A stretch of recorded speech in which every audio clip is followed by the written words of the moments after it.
Plant છે એને મિર્ચ મેરી કહેવામાં આવે છે અને વિંછિયા પામ. તમે એનો લુક આઉટ જોઈ શકો છો. જે ગાર્ડનના અંદર તમે ફ્રન્ટના અંદર તમે પ્લાન્ટેશન કરી શકો છો.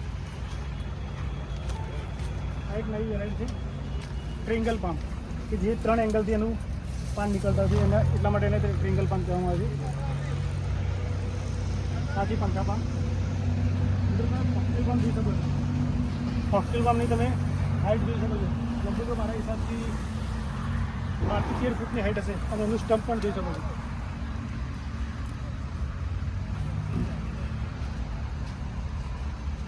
પછી આ છે કંચના બાહોનિયા, એ પણ ગાર્ડનની અંદર તમે લગાવી શકો છો. ઘરમાળા મિત્રો આ એક જબરજસ્ત વસ્તુ છે, પુત્રનજીવા. ઓલિવ પ્લાન્ટ કહેવામાં આવે છે ને પુત્રનજીવા. એનો ગ્રોથ અને એનું સ્ટમ્પ પણ તમે જોઈ શકો છો. આ છે લાલ ચંદન, રેડ ચંદન.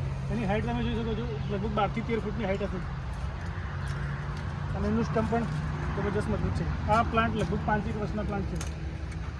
પછી આસોપાલવ છે, દેશી આસોપાલવ છે, પેન્ડોલા છે, કદમ છે, આ પીંપળા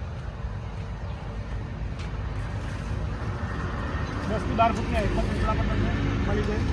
વડ છે, સ્થળિયા છે.